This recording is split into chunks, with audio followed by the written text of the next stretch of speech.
Salut les azous de la ZUP. Janvier, c'est ce qu'on nomme la deuxième rentrée littéraire. Mais êtes-vous sûr de ne rien avoir oublié? Alors, si vous le voulez bien, servez-vous une tisane, tassez-vous une pipe ou sortez une bonne bouteille de vin et je vais vous présenter à coup de trois quatre phrases à l'emporte-pièce mes 25 coups de cœur, ceux qui pour moi ont été les 25 meilleurs romans que j'ai lus en 2022 et qui sont toujours disponibles à la Carienne. C'est parti. Alors c'est sûr que quand il euthanasie son père, Paul devait bien s'attendre à quelques réactions. C'est une plongée dans le crâne de ce héros auquel on s'attache dès le début et surtout de son incroyable, truculente et universelle famille. C'est drôle, c'est irrévérencieux, c'est surtout très juste et c'est un rythme parfaitement maîtrisé, une très jolie écriture et une belle découverte que Grimbert pour son troisième bouquin aux dilettantes. Alors, est-il besoin de vous dire pourquoi Kourkov est incontournable et surtout pourquoi Kourkov m'accompagne depuis le début? Ceux qui étaient là autour d'Andrei, de Vodka, de Pingouin, aux 2 bis rue du Jourdain en mars 2020 comprendront. Alors si j'avais dû écrire le bandeau, j'aurais écrit Rincé au Rincy. Parce que ça fait un quart de siècle que Augustin, étudiant attardé, bûche sur le même chapitre du Tractatus Logico-Philosophicus. Alors imaginez quand Wittgenstein himself vient sonner à la porte du pavillon familial. Ah, Tristram, un éditeur avec lequel j'ai commencé, on a commencé ensemble presque dans le monde du livre, et c'est vraiment génial. C'est un très très beau texte qui m'a beaucoup touché, une sorte de relecture contemporaine d'une histoire que vous pensiez bien connaître, celle d'Odysseus, de sa femme, fille d'Icarios, qui attend sur l'île d'Ithaque, au retour de son marin de mari. Pas un livre de Rodolphe Barry qui ne m'ait déçu.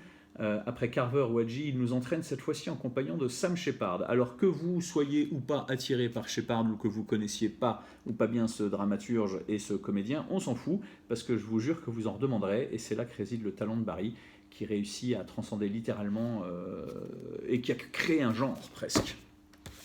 À propos de genre, Vuillard, voilà un autre auteur que j'aime depuis le début et qui d'un fait historique, biographique, crée une matière romanesque unique. C'est son 11e opus et il nous met là au cœur de l'effarante guerre d'Indochine et surtout de l'accaparation et de la privatisation du monde par les Occidentaux.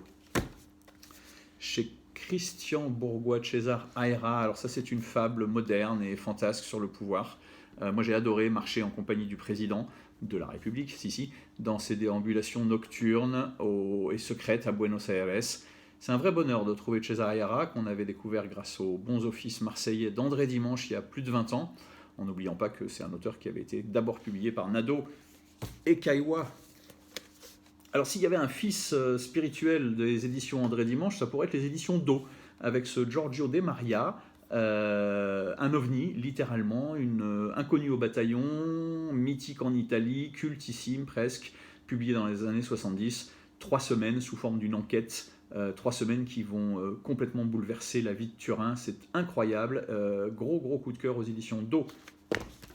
Premier roman, Anthony Passeron, qui prend aux tripes, ou quand un neveu décide de raconter l'histoire de cet oncle, cette histoire que tout le monde tait, cette histoire dont visiblement tout le monde a honte, c'est l'histoire du sida en fait, qui frappe la jeunesse de l'arrière-pays niçois et toute la France finalement des années 80. Et alternativement à ce récit très fort et bouleversant, l'auteur nous narre l'avancée de manière quasi clinique, l'avancée des recherches sur le VIH, page après page. C'est bouleversant. Et réadhérez à ACT UP si vous ne l'avez pas encore fait. Gossubar, lui, c'est un peu nombriliste, mais il l'assume très très bien. Et en même temps, s'il est bien un pays où, je dirais, l'histoire est fragmentée en millions d'histoires et en vies minuscules, c'est bien le Liban. Beyrouth-sur-Seine, c'est une grande réussite et j'avais adoré ces 2 premiers petits textes publiés par le camarade Rosier aux éditions L'Antilope. Alors, le dilettante encore, voilà un autre éditeur qui n'a cessé de m'accompagner. Alors, le Naralter Ego de Sylvain Chantal, c'est un écrivain scénariste un peu pas raté, mais qui bosse pas des masses, on va dire.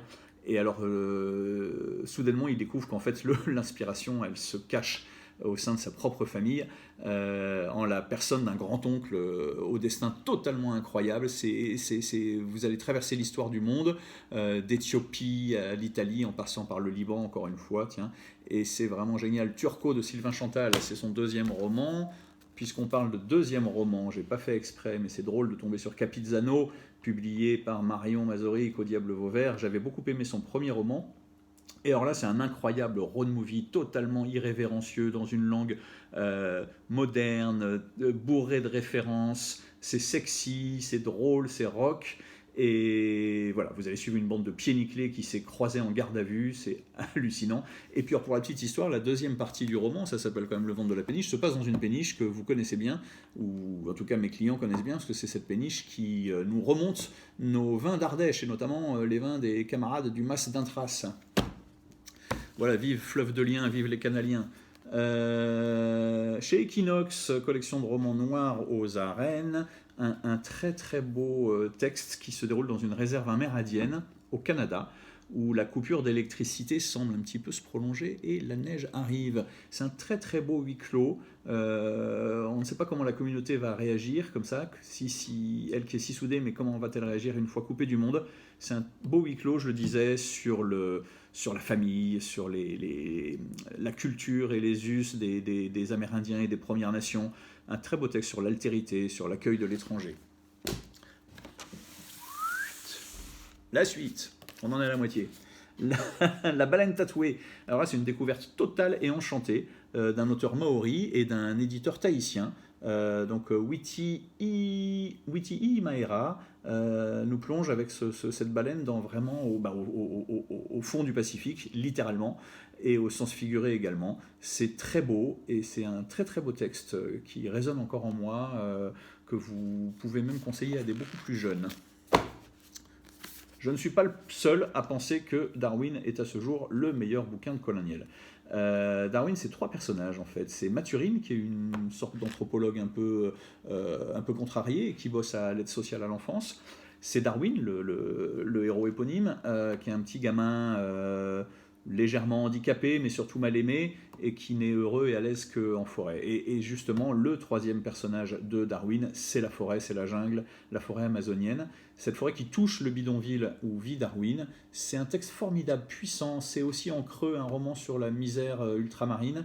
Mais c'est, comme je le disais, surtout un très très beau texte sur la forêt et sur la nature où toute chose meurt mais renaît.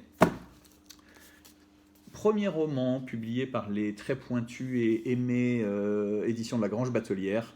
Là, vous allez partir au fin fond d'une vallée pyrénéenne au milieu du XXe siècle. Au début du XXe siècle, on est en 1903, je crois de mémoire, bref, où un jeune garçon veut à tout prix s'arracher, surtout vu la gueule de son père, à sa condition d'éleveur et de berger, et il veut devenir montreur d'ours. Je ne vous en dis pas plus. Le roman va vous emmener très loin dans tous les sens du terme. C'est une facture assez classique, mais c'est un très très beau premier roman de Laurence Hubert Souillot.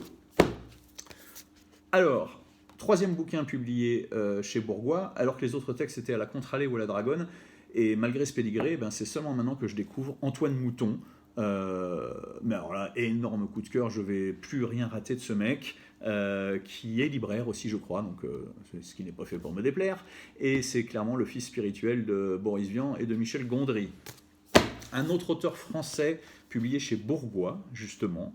Et quand j'ai choisi de le lire parce que j'ai vu que ses bouquins précédents étaient publiés chez Jocasseria. Alors là, c'est une langue inventive, c'est drôle, c'est immensément drôle. Et c'est bourré d'anglicisme. Lebrun va vous plonger au milieu de la guerre civile entre Armagnac et Bourguignon, et surtout en compagnie de Yolande d'Aragon, qu'on ne connaît pas bien, sauf si on est médiéviste, et qui est une Valois qui a plus d'un tour dans son sac. Alors là, on est au début du premier quart du 19e siècle, sur les côtes islandaises, et notre jeune héros, qui est envoyé par le Muséum d'histoire naturelle de Lille, dans le Grand Nord, il ne sait absolument pas qu'il est en train d'assister en direct, presque à la disparition du grand pingouin. Mais une relation va se créer entre lui et un de ses alcidés. Je ne vous en dis pas plus, c'est brillant, c'est prenant, c'est très émouvant. Et c'est un très beau texte qui nous interroge sur nos rapports au vivant. Alors tiens, encore un autre, comment j'ai fait pour passer à côté de ce mec c'est une plongée dans le Paris que j'aime. On est entre Éric Hazan et les guides mystérieux des éditions de Chou. C'est brillant, c'est vivant, c'est ésotérique et surtout c'est placé sous de multiples figures tutélaires. Mallarmé, Breton, Hugo, Lautréamont, Baudelaire, j'en passe, François Cavana. Super belle découverte, là aussi je ne vais plus rien laisser passer de Pacôme Thielman. Chez les très très bons Verdier. Alors, jolie découverte, un beau pavé, un roman classique allemand, un roman presque d'apprentissage, hein, Eine Bildungsroman. En toile de fond, la réunification allemande, et on va suivre le parcours de Karl. Ses parents partent à l'ouest, mais lui, il s'arrête à Berlin, et on va vivre avec lui. C'est beau, c'est classique, c'est universel, c'est Stern 111 chez Verdier. Coup de poing, vraiment, alors la grande claque dans ma gueule. C'est l'hallucinant combat de Chiara qui a 17 ans et qui tente de survivre et qui porte à bout de bras sa famille dans ce quart-monde américain. On est à Auckland, en face de Frisco. C'est une plongée incroyable dans le ghetto noir, dans la violence, dans la prostitution. Mais malgré tout, c'est un roman qui est très beau et qui est empreint de poésie, de lyrisme. La romancière avait 17 ans quand elle l'a écrit. Ça n'est pas autobiographique, manifestement, d'après mes petites recherches. Ce qui en fait une très grande plume à surveiller dans la littérature contemporaine américaine. Magnifique Leila Motley, chez Albin Michel. Merci Francis. Claire Baglin, alors Minuit, donc tous les journalistes l'ont lu, évidemment, c'est Minuit, et tout le monde s'est focalisé sur l'expérience McDo. C'est vrai qu'elle y raconte son expérience professionnelle chez McDonald's, et c'est vrai que c'est aliénant, et c'est vrai qu'on pourrait mettre ce bouquin à côté de l'établi de Linhart. Mais il y a un autre récit qui est enchâssé dans la salle, et qui est beaucoup plus pudique, et qui est une très jolie fresque sociale de sa famille, modeste, ouvrière, un récit provincial, un récit de classe qui m'a vraiment beaucoup ému. C'est un premier roman encore de Claire Baglin chez Minuit. Alors, Sonia Ristich, publié par l'ami Armand, ça fait longtemps que je voulais découvrir cet auteur dont il publie tous les romans, et le théâtre, c'est chez Émile Lanzmann, ce vieux camarade. Très beau œuvre tiroir qui démarre de manière épistolaire, puis qui se poursuit par deux autres formes, dont je ne vous dirai rien de plus, sur fond un peu d'amour impossible ou d'amour croisé, de tumulte du monde.